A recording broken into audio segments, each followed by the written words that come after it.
Oh. Yan. Ang init, bebe. Halika dito, dali. Ang ganda ng bebe na yan, oh. Yan. Saan ka kakanta, bebe?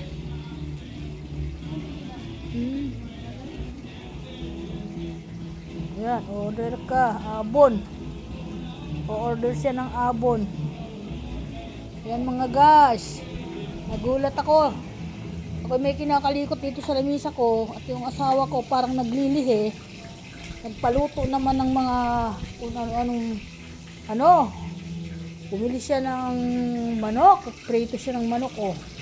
Tingnan mo mga guys, oh. Oh, diba?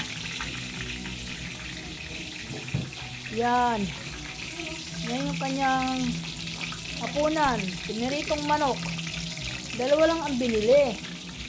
Itong isa. Nasaan yung isa? Nandun yung isa, oh. Siguro tag-iisa kami. Kasi bawal kay DC yan.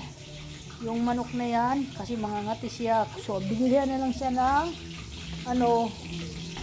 ng baboy. Yan. Piniritong baboy sa kanya.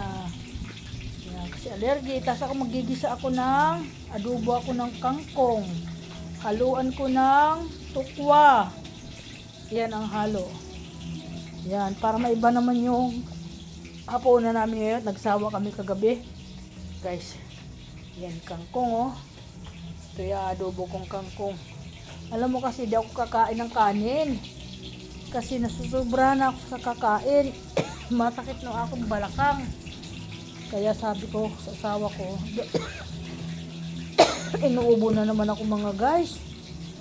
Hindi ako kakain ng kanin kasi magpapapak na lang ako ng gulay. Sabi ko sa kanya. So ayan. Ay. Nakatakot to mga guys kasi baka nagsikan ako. Ayan. Ayan. Pag si ano dyan, yung asawa ko. Isang hita kakainin niya. Aray. Ay, baka talsikan si Bibi. Talsik. Yan. Nagtatalsik yan. Nagbubumba tayo dito. Nagbubumba. Binubumba tayo ng piniprito tayo. Nagpiprito kasi. Natalsik, pumuputok. Yan. Ganito yan mga guys, eh. Okay, welcome to my vlog. Dahil pa na yung pagkain dito sa lamisa, hindi pa maubos-ubos mga guys. Ayan. Mayroon pa akong pinaksiw na isdang maliliit.